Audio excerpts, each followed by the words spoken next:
Team ইন্ডিয়ার তরুণ pacer Arshdeep Singh এবছর ICC পুরুষ টি-20 আন্তর্জাতিক প্লেয়ারের পুরস্কারের জন্য মনোনীত হয়েছেন।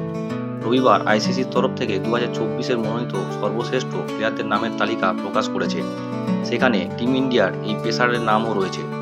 বলে দিই, 2024 সালে অর্শদীপ সিং যৌথরূপে টি-20 ক্রিকেটে সবথেকে বেশি উইকেট শিকারী বোলার হয়েছেন। অর্শদীপ সিং 8 ম্যাচে টোটাল 17টি উইকেট নিয়েছেন। টেস্ট খেলে দেশের মধ্যে অর্শদীপ সিং এবছর সবথেকে বেশি উইকেট নেওয়ার বোলার হয়ে উঠেছেন। অর্শদীপ 18 ম্যাচে 36 উইকেট নিয়েছেন। তবে সবথেকে অবাক করা, বর্তমানে গোটা বিশ্বের ব্যাটারদের ত্রাস হয়ে ওঠা ভারতীয় বোলার জসপ্রীত বুমরা এবার এই লিস্টে নেই।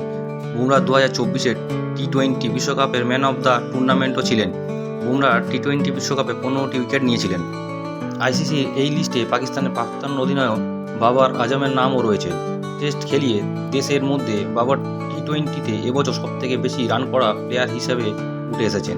পাকিস্তানের প্রাক্তন অধিনায়ক এবছর 23টি ইনিংস খেলে 738 রান করেছেন। এর মধ্যে তিনি 6টি অর্ধশতরানও করেছেন তিনি।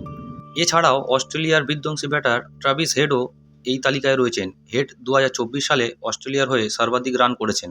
হেড 15 ইনিংসে 539 রান করেছেন। 15 ইনিংসে ট্রাভিস হেড 4টি অর্ধশতরানও করেছেন। আরও বলে রাখি, জিম্বাবুয়ের অলরাউন্ডার সিকান্দার রাজাও এই তালিকায় রয়েছেন। জিম্বাবুয়ের এই প্লেয়ার এই বছর টি-20-তে সবথেকে দ্রুত সেঞ্চুরি করা দ্বিতীয় খেলোয়াড়। রাজা 23 ইনিংসে 573 রান করেছেন। এর মধ্যে 2টি অর্ধশতরান ও 1টি শতরান রয়েছে। শুধু তাই নয়, রাজা এবছর 23টি ম্যাচ খেলে 24 উইকেটও নিয়েছেন। এর মধ্যে এক ম্যাচে 18 রানে 5 উইকেট রয়েছে তার।